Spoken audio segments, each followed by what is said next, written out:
Olá pessoal, tudo tranquilo com você? Comigo tá tudo bem. Bom, em primeiro lugar, deixa eu me apresentar, né? Me chamo Wander Carlos Vasconcelos, sou historiador, pesquiso na área da história da educação, história da religião e, como você percebe, também na área de história política. Dá pra perceber pelo nome do nosso webinário, né? O assassinato do presidente John Kennedy.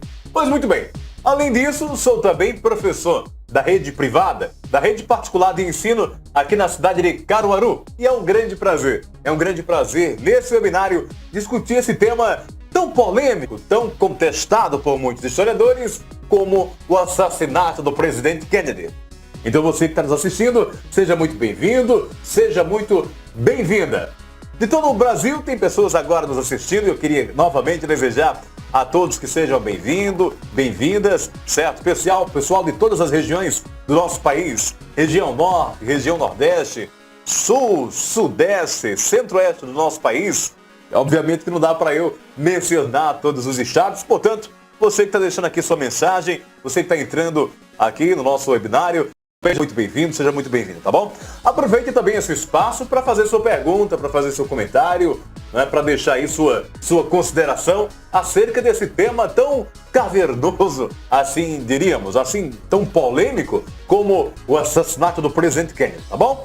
Tô vendo aqui que muita gente entrando, muita gente se comunicando conosco pelas redes sociais, muito bom esse contato, muito boa essa comunicação. Faz isso, deixa teu comentário, deixa a tua pergunta, esse entrosamento é muito bom mesmo para a construção do conhecimento. Pois muito bem, você que está aí nos assistindo, obviamente já com expectativas, o que é que vamos fazer nesse webinário? Bom, nesse webinário nós vamos falar um pouco, vamos dar algumas pinceladas acerca do assassinato do presidente Kennedy. Nós não vamos, obviamente, detalhar todas as teorias contestatórias sobre a versão oficial do crime, até porque nós temos um curso no Liduva, onde nós vamos fazer isso com muito mais tempo, com muito mais detalhes, né? No nosso curso do Liduva, nós vamos falar sobre o assassinato do presidente Kennedy e o FBI, sobre a participação da CIA no assassinato do presidente Kennedy, sobre a participação da máfia, sobre todos os aspectos contestatórios da versão oficial que a Comissão Warren, da parte do governo dos Estados Unidos, promove. Lá no curso do Liduva, que está saindo logo, a gente vai fazer tudo isso. Na aula de hoje, no nosso webinário, nós vamos dar algumas pinceladas acerca daquilo que a gente vai trabalhar muito mais minuciosamente. Então, mais uma vez, fique bem à vontade aqui no nosso webinário. Pois muito bem, talvez você esteja aí se perguntando como eu, historiador, entrei em contato com esse tema. Acontece que em 2013, naquela época, eu fazia assinatura, eu tinha a assinatura da revista Aventuras na História, da editora Abril.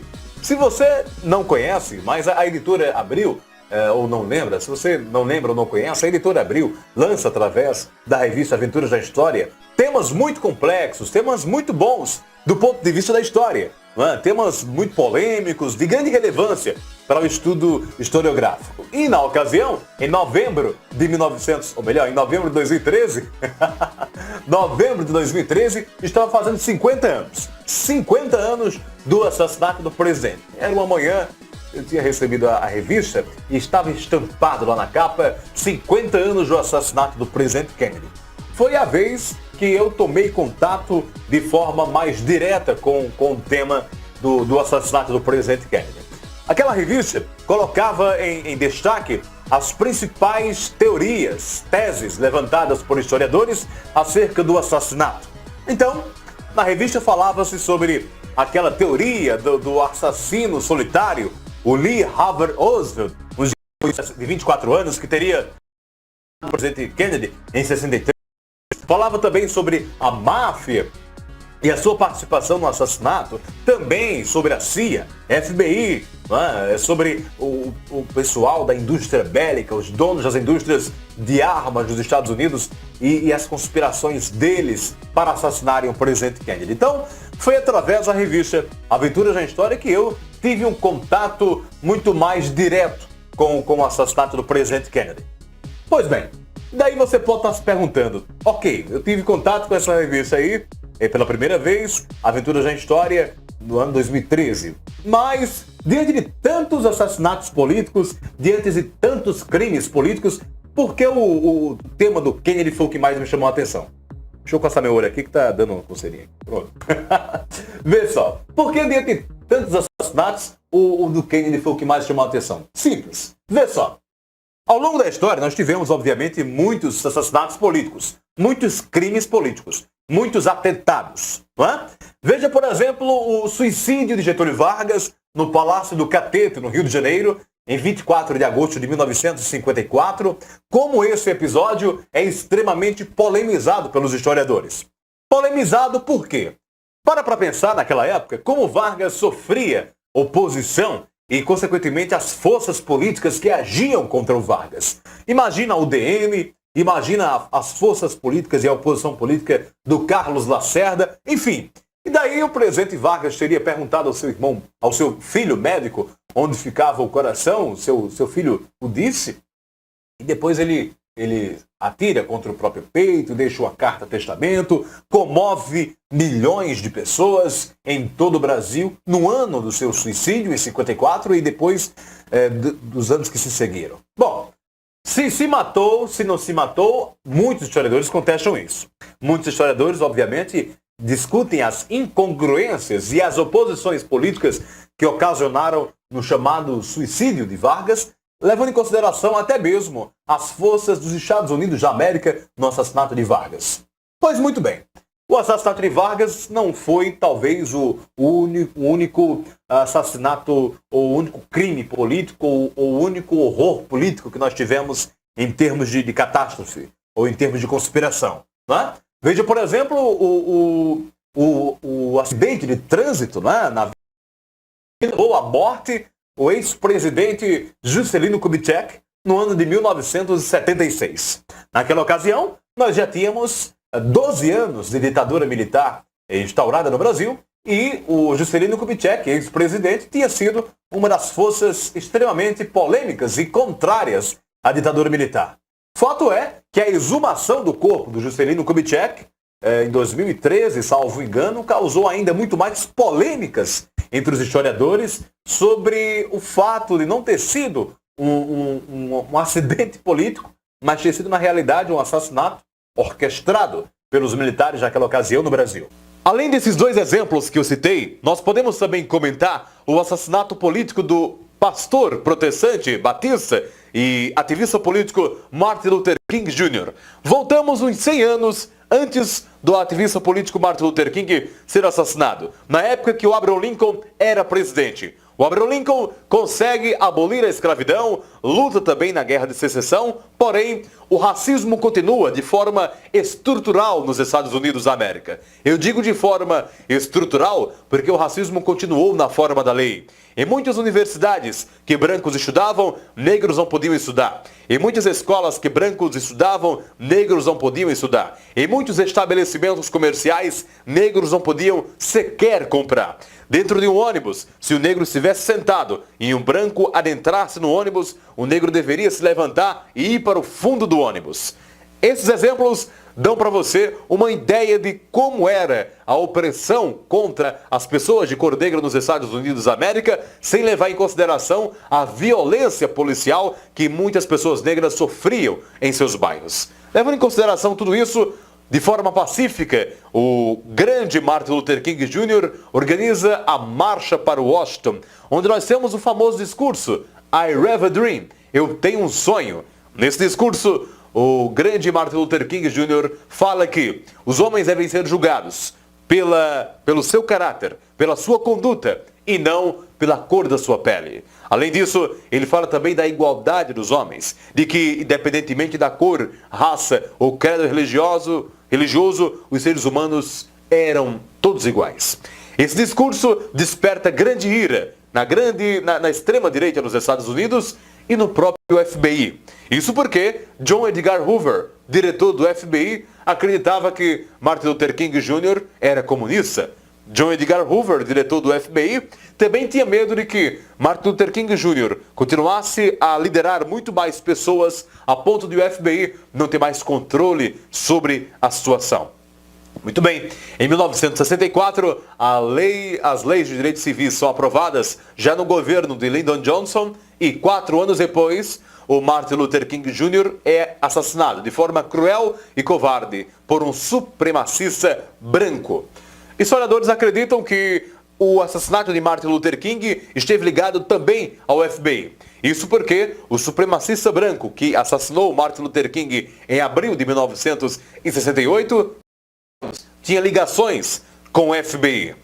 Diante de todo esse cenário político, você tem ideia de como o caos se fomentava naquela sociedade e como os assassinatos políticos eram recorrentes, aconteciam constantemente. Isso dá para você uma imagem da época em que o Kennedy viveu, governou e foi, através de uma conspiração, assassinado. E o que me faz pensar isso? O que me faz pensar isso, por exemplo, é a quantidade de planos que, por exemplo, a CIA travou para se matar Fidel Castro.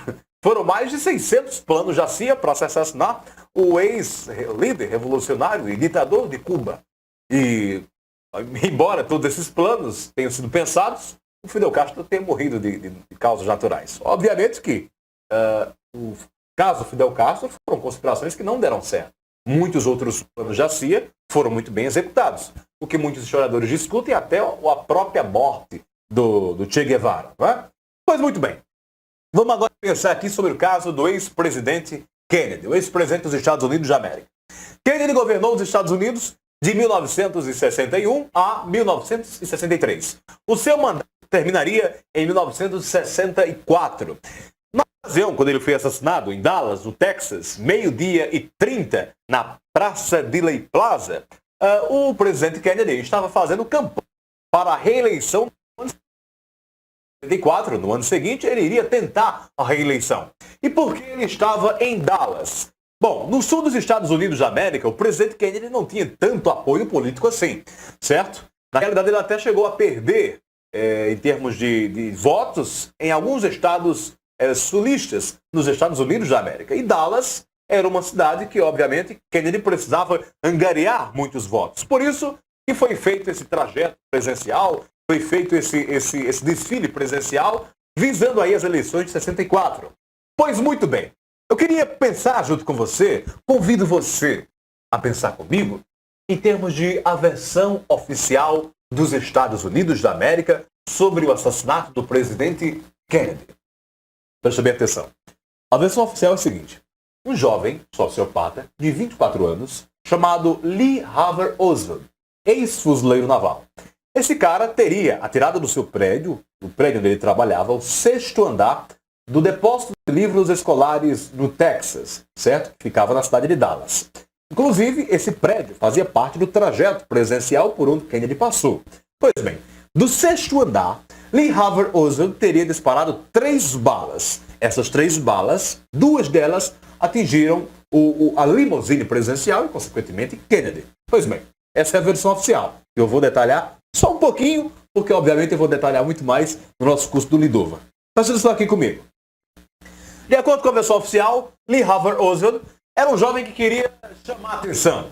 Ele queria chamar a atenção de uma forma e a forma que ele escolheu para chamar a atenção foi matando o presidente dos Estados Unidos. Bem criativo, na verdade. Ele fez o seguinte: subiu lá no prédio, 6º andar, e disparou 3 vezes com a sua carabina italiana contra o presidente Kennedy. O primeiro tiro atinge a garganta do Kennedy e sai pela frente. E se você observar, por exemplo, uma das grandes provas do assassinato, a filmagem do Abraham Zapruder, você percebe o Kennedy colocando as mãos na garganta enquanto é alvejado. Ok? O segundo tiro não atinge o presidente, atinge um transeunte, uma pessoa que passava pelo local, uma bala perdida, atingiu o James Tague. E a terceira bala atinge o presidente Kennedy na testa, no seu crânio, e ele vai para trás e para a esquerda, sendo alvejado. Pois bem, o que é que tem de incongruência nisso? Até agora nada, né? Vamos pensar só o seguinte. A primeira bala, a bala que atinge a garganta do presidente Kennedy, é a mesma bala que atinge o governador do estado do Texas, John Connally, ok? Como é que essa bala que atinge Kennedy atinge também John Connally? Na limusine presidencial estavam Jacqueline Kennedy, a esposa do ex-presidente, certo? 33 anos de idade, jovem, belíssima, ou melhor, desculpem, 31 anos de idade. Do lado dele, o presidente Kennedy, certo? 46 anos. John Connally, governador do Texas. Ao lado de John Connally, Neely Connally, esposa do John Connally. É muito Connally, não é? John Connally, governador do Texas, e a esposa dele, Neely Connally. Pois bem, foi alvejado a primeira bala. A primeira bala atinge o presidente Kennedy, versão oficial, viu? Vou falar daquilo que a comissão Warren diz, que os historiadores não aceitam de jeito nenhum, certo? E muitos juristas também. De acordo com a versão oficial, Kennedy foi atingido por trás, certo? Por trás do pescoço. Ele é atingido por trás, a bala sai pela frente do pescoço, a bala que sai pela frente do pescoço atinge o governador John Connally nas costas, saindo pela sua costela. Depois que sai da sua costela, atinge sua coxa. Depois que sai da coxa, atinge a mão, o pulso do governador. É isso mesmo. Essa bala foi capaz de fazer tudo isso. Essa bala ela é chamada pelos historiadores críticos a essa versão de a bala mágica. Exatamente pelo decurso que ela fez. Ela atinge Kennedy nas costas, sai pela garganta, atinge Connally nas costas, sai pela costela, vai para e depois atinge o pulso do governador. Essa teoria foi pensada pelo advogado chamado de Alan Spector. Esse advogado não elaborou essa teoria com o nome bala mágica. Elaborou o nome com teoria da bala única. Só que ela foi tão contestada, mas tão contestada pelos historiadores e pelos críticos, que terminou sendo chamada de bala mágica. Ela faz todo um trajeto, todo um gingado para atingir o Kennedy e o governador, né? Vejam, costas de Kennedy, pescoço de Kennedy, costas de governador, costela do governador, coxa do governador e, consequentemente, o pulso dele. A bala foi capaz de fazer tudo isso. Agora, talvez você esteja aí pensando, por que é que os Estados Unidos da América elaboraram uma teoria que está descrita no livro da comissão Warren, certo? Para descrever que uma bala só atingiu o governador nas costas, na costela, na coxa e no pulso, e atingiu Kennedy por trás e no pescoço. Como é que uma bala só fez isso tudo? Bom, essa teoria foi levantada para que os historiadores, ou melhor, para que o governo pudesse dizer que apenas uma pessoa matou Kennedy. Porque se os Estados Unidos da América admitissem que a bala que atingiu o pescoço de Kennedy veio de frente, de acordo com o que a gente pode ver, por exemplo, nas fotos da autópsia, certo? Na circunferência que é feito na garganta do presidente, o tiro que atingiu o presidente, certo? E, consequentemente, as balas que atingiram o John Connally foram dadas de trás, nós vamos ter que admitir que não foram mais de um. Foi mais de um atirador. Foram pelo menos 2 ou 3 atiradores. Nós teríamos que levantar essa hipótese. Levantar essa hipótese seria exatamente contestar aquilo que os Estados Unidos afirmam, de que apenas uma pessoa, Lee Harvey Oswald, matou Kennedy. Ou seja, levantar a hipótese de que Kennedy foi atingido pela frente, no pescoço, e que o governador Connally foi atingido de costas, seria exatamente levantar a teoria de que não foi um atirador solitário, mas uma conspiração muito bem planejada. Fato é que, mesmo depois dessa bala ter atingido Kennedy pelas costas, saído pela garganta, atingido Connally nas costas, saindo pela costela, atingindo a coxa e atingindo o pulso, essa bala permaneceu intacta, né? Ela apareceu totalmente, não havia absolutamente nenhum resquício de desgaste dessa bala. Pois é, não à toa que ela recebeu esse nome de teoria da bala mágica, né? Bom, além disso, outras questões são muito, por exemplo, contestadas pelos historiadores. Repare bem, esse que você vê aí na foto, ele teve a imagem passada pela mídia de que ele era um patriota, certo? Ele era alguém que muito amava o presidente e teria matado Lee Harvey Oswald. Ele teria matado o assassino, o suposto assassino de Kennedy, 2 dias depois que Kennedy foi assassinado. E por que o Jack Ruby teria matado Lee Harvey Oswald? A tese era de que Jack Ruby estaria vingando a morte do presidente e estaria com pena da viúva daquele Kennedy. Bom, e como é que esse assassinato acontece? Esse assassinato acontece 2 dias depois do assassinato de Kennedy, certo? Kennedy é assassinado no dia 22 de novembro. O assassinato do seu suposto assassino acontece em 24 de novembro, certo? Na ocasião, havia quase 100 policiais e estavam fazendo a transferência de Lee Harvey Oswald para a prisão estadual do Texas. Mesmo assim, esses 70 policiais não foram capazes de identificar alguém armado e que atirou contra o Lee Harvey Oswald, silenciando absolutamente quaisquer coisas que o Lee Harvey Oswald viesse a falar. Só que a pergunta é, quem era de fato Jack Ruby? Era um patriota que estava vingando a morte do ex-presidente? Ou era alguém ligado ao assassinato do presidente de alguma maneira? Bom, se você está pensando na segunda hipótese, você tem parcial razão. Perceba bem, Jack Ruby ele trabalhava para um importante mafioso chamado Sanjay Khanna. Sanjay Khanna comandava o crime organizado em Chicago, certo? E o Jack Ruby não estaria matando Lee Harvey Oswald porque queria se compadecer da primeira-dama, mas porque estaria cumprindo a ordem do Sanjay Khanna, certo? E não teria exatamente nenhum outro meio de assassinar o Lee Harvey Oswald, que se declarou como bode expiatório, do que o Jack Ruby. Jack Ruby era o homem mais possível de se fazer isso. Se você analisar nas filmagens que tem do Lee Harvey Oswald dando depoimentos, sendo transferido, tudo mais, em algumas imagens o Jack Ruby aparece. O que nos faz pensar de que o Jack Ruby já vinha seguindo o Lee Harvey Oswald para assassiná-lo a qualquer momento. E o momento que mais achou interessante e oportuno foi exatamente quando ele estava sendo transferido de Dallas para a prisão estadual no Texas. Pois muito bem. Agora para pensar. Se a gente tem um homem ligado à máfia, Jack Ruby, que assassina o suposto assassino de Kennedy, não é? O Lee Harvey Oswald, a grande pergunta é, por que ele fez isso? Não é? A máfia teria algum papel no assassinato do presidente Kennedy? A máfia teve algum papel no assassinato do presidente Kennedy? Bom, o incrível da história é, eu vou obviamente destrinchar mais teorias ao longo do nosso curso do Linduva, que vai sair logo, tá certo? Mas antes disso, eu gostaria de só citar mais um fato para deixar sua mente mais aguçada.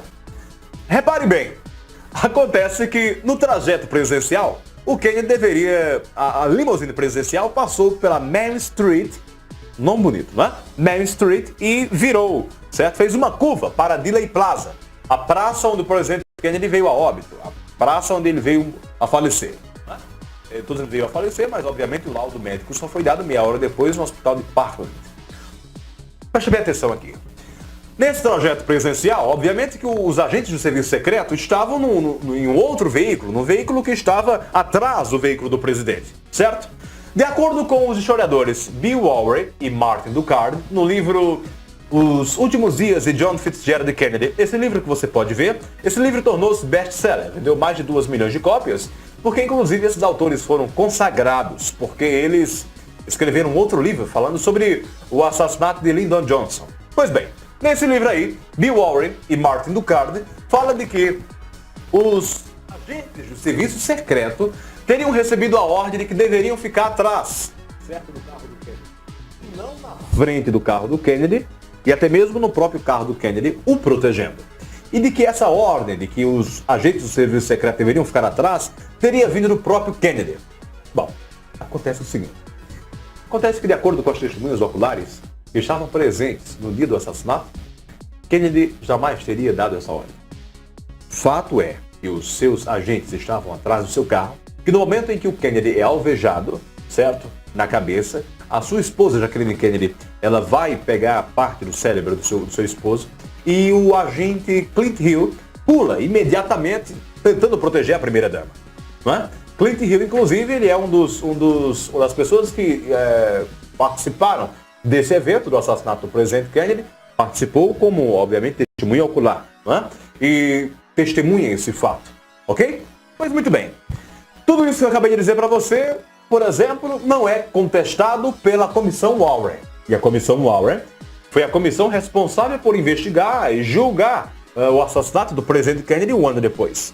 E essa comissão Walray não ouviu muitas testemunhas, ignorou muitas provas, deram cabo de destruir muitas provas, muitos documentos, e isso que aguça ainda mais os historiadores na hipótese de conspiração. Só um detalhe aqui no que eu vou falar. Quando eu uso o termo conspiração, eu não estou me referindo a uma teoria sem base, sem nexo, sem pé nem cabeça. Eu estou me referindo, pelo contrário, a uma teoria exatamente embasada historicamente, respaldada por fatos históricos, mas que a Comissão Warren não dá respaldo, não dá importância. Ou seja, muita gente não foi ouvida pela Comissão Warren, muitos testemunhos foram ignorados, muitas provas foram ignoradas. E a pergunta é, por quê? Muito bom, pessoal! E é claro que eu não poderia deixar de falar em você que, durante todo esse tempo, nos assistiu no webinário. Um grande abraço para você que deixou sua mensagem de todo esse lugar do Brasil, que fez sua pergunta, que participou junto conosco.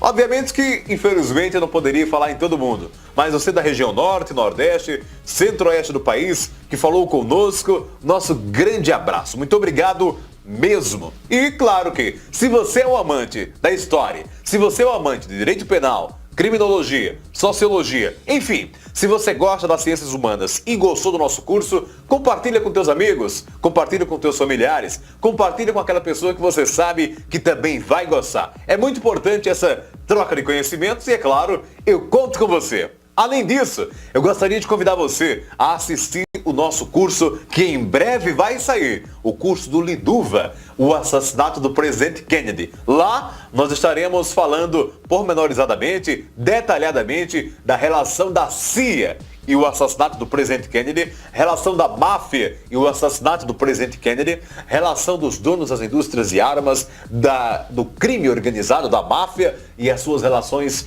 no assassinato do presidente Kennedy. Ou seja, nós estaremos desmistificando os principais temas que envolvem o assassinato do presidente. Além disso, gostaria de convidar você também a me seguir nas redes sociais. Você pode seguir pelo endereço que está aí, @vandecarlos. E junto comigo, você vai descobrir os principais aspectos que envolvem o crime do século. Até lá, um grande abraço para você.